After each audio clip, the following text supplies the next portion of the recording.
बहू नमक की तरह होती है। मुरैना भदोही गांव की रहने वाली रेवा इलाहाबाद के एक बड़े व्यापारी का बेटा सरजू के साथ उसका ब्याह हुआ।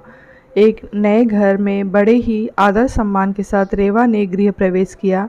शादी के 2-3 साल काफ़ी मज़े और खुशी के साथ निकल गए और जैसे जैसे दिन बीतता गया रेवा अपनी जिम्मेदारियों के बोझ तले दबती चली गई। रेवा की सास भी रेवा से काफ़ी खुश थी कि रेवा बहू अपना घर और संसार सब कुछ अच्छी तरह से संभालने लगी है। गर्मी की छुट्टी पड़ गई। रेवा अपने मायके जाने की बात अपने सास से बोली। मम्मी, 2 साल हो गए मैं मायके नहीं जा पाई, क्या मैं थोड़े दिन जाकर आऊँ? सास ने जवाब दिया, देखो रेवा, अगले साल चले जाना।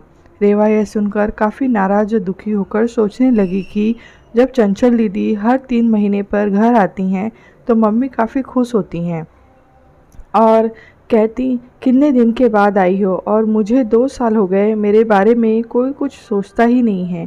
मेरी खुशी किसी के लिए मायने नहीं रखती, और क्या दिन भर इन लोगों को खाना बना के खिलाती रहूं, घर का सारा काम करती रहूं क्या? मेरी यही ज़िंदगी है। और रेवा कमरे में आंसू की धारा समेटे दाखिल हुई। शाम को चंचल दीदी आने वाली हैं, देखना मम्मी कितना खुश होती हैं। खाने के अलग अलग फरमाइशों की लड़ी लगती रहेगी कि कभी चंचल दीदी के लिए समोसा बना दो, कभी पालक पनीर, तो कभी बिरयानी। मैं इतना क्यों सोच रही हूँ, करना तो मुझे ही बनाना है, तो चलूँ किचन में अभी से तैयारी में लग जाऊं। यह सोच ही रही थी कि तभी सास ने आवाज़ दी, रेवा जल्दी नीचे आओ, देखो चंचल आई है। रेवा अपने चेहरे पर मुस्कान लिए अपने दुख को अंदर एक कोने में दबाए अपनी ननंद का स्वागत करती है। कैसी हो भाभी? चंचल रेवा से बोली। अच्छी हूँ दीदी, और घर में सब कैसे हैं? अच्छे हैं। अच्छा, हमारे जीजा जी कैसे हैं? चंचल शर्माते हुए कहती है, वह भी भाभी अच्छे हैं। अच्छा दीदी, आप बैठो, मैं नाश्ता बना कर लाती हूँ। नहीं नहीं भाभी, कुछ मत बनाओ, मैं अभी घर से नाश्ता करके आई हूँ, और भाभी केवल 2-3 घंटे ही रहूँगी क्योंकि सास की तबीयत ठीक नहीं है। आपके जीजा जी उन्हें लखनऊ दिखाने गए हैं, तो वो बोले तुम अकेली यहाँ क्या करोगी? एक काम करो, तुम अपने मायके जाकर सबसे मिलकर चली आओ। सो मैं आ गई।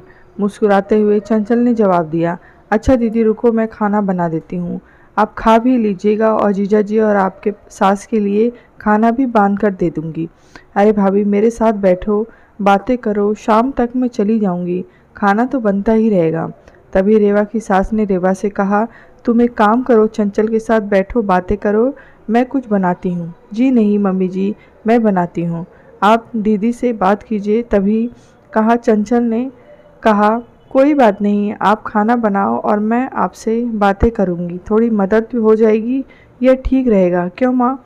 रेवा की सास बोली, ये भी सही है। रेवा और चंचल किचन में प्रवेश करती हैं और काफ़ी देर तक हंसी मजाक करते करते खाना भी तैयार हो जाता है। चंचल खाना खाने के बाद शाम को अपने घर चली जाती है।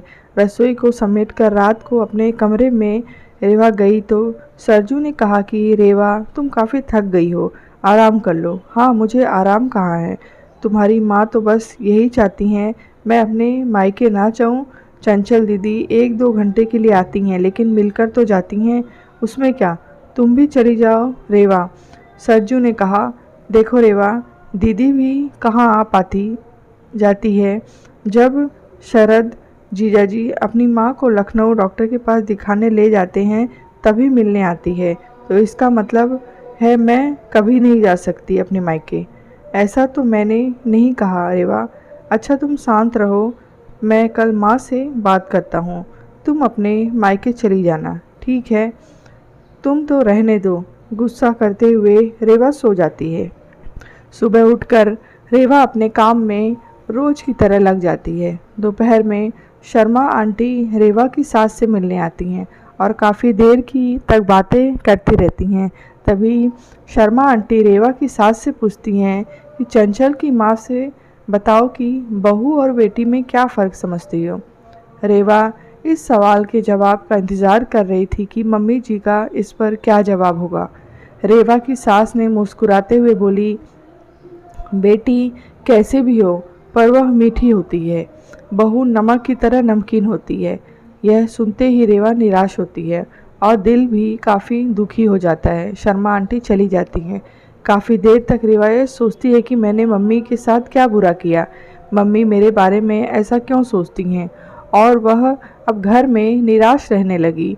निराश रेवा को देख एक दिन रेवा की सास ने पूछा, रेवा यहाँ आओ, तुमसे कुछ किसी ने कहा है क्या, या सरजू ने कुछ बोला है क्या? कुछ नहीं मम्मी जी, रेवा के आवाज़ में दर्द था। रेवा की सास ने अपने पास बिठाकर पूछा, नहीं तुम बताओ रेवा क्या हुआ। रेवा की आंखों में आंसू भर आए और रेवा ने सास को सारी बात बता दी कि कैसे शर्मा आंटी से आप बेटी और बहू में फ़र्क बता रही हैं। ओह, तो यह सुनकर तुम नाराज़ हो गई, बस तुम इतनी सी बात। अरे रेवा, मैंने कहा बेटी मीठी होती है, वह चाहे कितनी भी गलती करे उसकी गलती नज़र ही नहीं आती, वह गुड़ की तरह मुंह में घुल जाती है और खाने में अगर मीठा ना हो तो कोई फ़र्क नहीं पड़ता। और बहू नमक के समान होती है, इसीलिए है क्योंकि खाने में अगर नमक ना हो तो खाना बेस्वाद होता है। खाने में नमक मिलने पर हम जो खाना खाते हैं उसी समय नमक के हम कर्जदार बन जाते हैं। ठीक उसी तरह तुम मेरे लिए वही नमक हो। मैं अपने स्वार्थ के लिए तुम्हें कहीं नहीं जाने देती, क्योंकि तुम्हारे न रहने पर घर सूना सा लगता है। इस घर को संभालती हो, इसीलिए हम तुम्हारे कर्जदार हैं। रेवा सारी बात समझ जाती है और अपनी सास के गले लिपट कर रोने लगती है। शाम को सरजू जब घर आता है तो अपनी माँ से कहता है कि माँ, रेवा अपने मायके जाना चाहती है एक दिन के लिए। रेवा तपाक से बोल उठी, नहीं मुझे नहीं जाना, मैं चली गई तो खाना में कोई स्वाद नहीं रहेगा। सरजू को कुछ समझ नहीं आया कि कल रात मायके जाने के लिए मुझसे कह रही थी, अचानक से इसे क्या हो गया।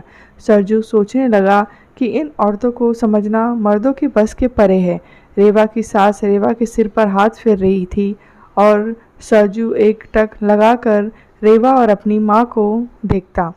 कहानी आपको कैसी लगी है कमेंट बॉक्स में ज़रूर बताएं। कहानी अच्छी लगी हो तो लाइक करें, शेयर करें।